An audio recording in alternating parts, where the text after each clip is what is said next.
goortii ay ahayd saacadu 6 maqrib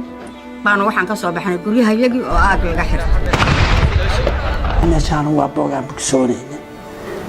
boogaan bogsoonayna maalin kasta soo noqonaysa waa dagaal ma taqaanaa foolxumadiisu ay ka muuqato qof kasto ay ka muuqanayso maanta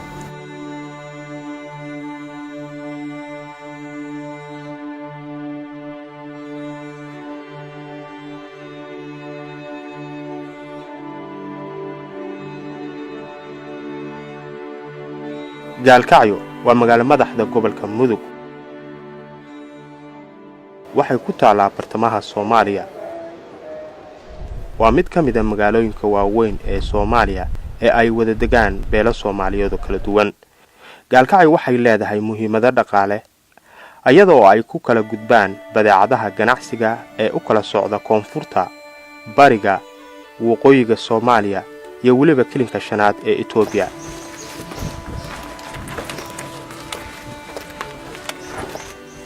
gaalkacyo iyo waliba guud ahaan gobolka Mudug waxaa astaan u noqotay colaado sokeeye colaadahaasoo inta badan ka aloosmi jiray qaybsiga khayraadka dabiiciga sida daaqa iyo biyaha dhaanka isla markaasna u soo gudbi jiray magaalada gaalkacyo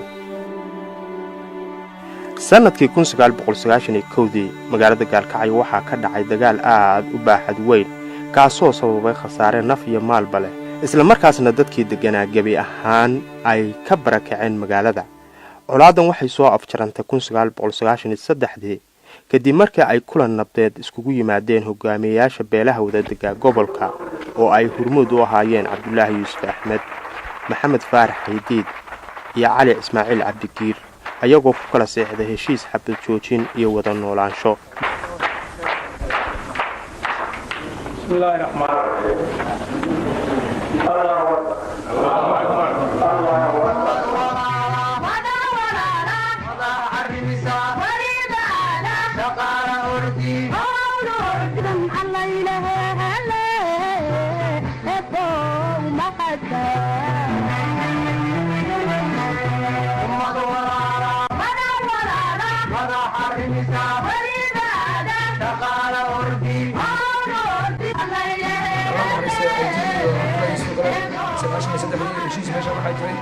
ولي heshiiskaasi waxaan leeyahay heshiiska ugu fiican oo ahay oo muddo badan macnaha heshiiskaas soo gaarsiiyay ilaa iyo